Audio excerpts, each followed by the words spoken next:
ناجائز مطالبے کیے تھے، تیرے ناجائز مطالبوں کو پورا کرنے کے لیے میں رشوت لیتا تھا، سود کھاتا تھا، جھوٹ بولتا تھا، ہر وہ کام کیا جس سے اللہ اور اللہ کے پیارے حبیب علیہ السلام نے منع فرمایا تھا۔ اس لیے آج میرے پاس کچھ نہیں ہے، یہ قیامت کے دن نفس نفسی کا عالم ہوگا، خاوند بھی بیوی سے بھاگے گا، بیوی خاوند سے بھاگے گی، ہر ایک کو اپنی اپنی پڑی ہوگی، لوگ جگہ بعد دیگرے جو پہلا مرحلہ ہوگا سب نبیوں کے پاس جائیں گے، نبی بھی کہیں گے، تمام انبیاء بھی کہیں گے نفسی نفسی اذهبوا الی غیری۔ جب سارے لوگ انبیاء کرام کے بعد حضرت عیسیٰ روح اللہ کے پاس آئیں گے، عیسیٰ روح اللہ فرمائیں گے میں تمہیں اس دروازے پہ بھیجتا ہوں جہاں سے تم خالی واپس نہیں لوٹو گے۔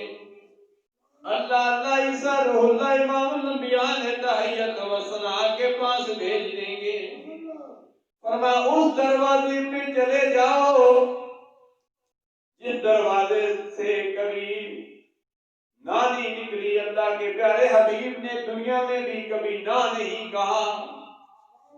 جب عبداللہ ابن ابی مر گیا منافق، تو اس کا بیٹا سرکار کا صحابی ہے، وہ سرکار کے پاس آ گیا، فرمایا میرا باپ مر گیا، اس کے لیے مجھے کرتا دے دو اپنا۔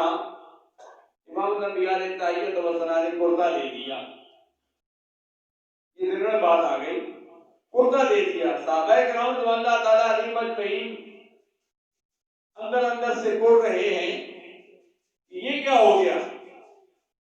عبداللہ ابن ابی جو ساری زندگی منافقت کرتا رہا، آج اس کے لیے اللہ کے پیارے حبیب نے تحیت و ثنا نے کرتا دے دیا۔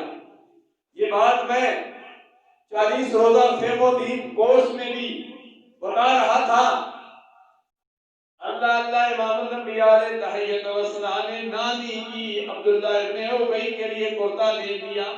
صحابہ کرام حیران ہیں، پریشان ہیں، عبداللہ ابن ابی کے لیے اللہ کے پیارے حبیب نے تحیت و ثنا نے کرتا دے دیا۔ اللہ کے پیارے حبیب نے تحیت و ثنا کہ اس اخلاق کی وجہ سے منافقین پر اتنا اثر پڑا کہ عبداللہ ابن ابی کے خاندان سے ایک نہیں ہزاروں کی تعداد میں لوگ مسلمان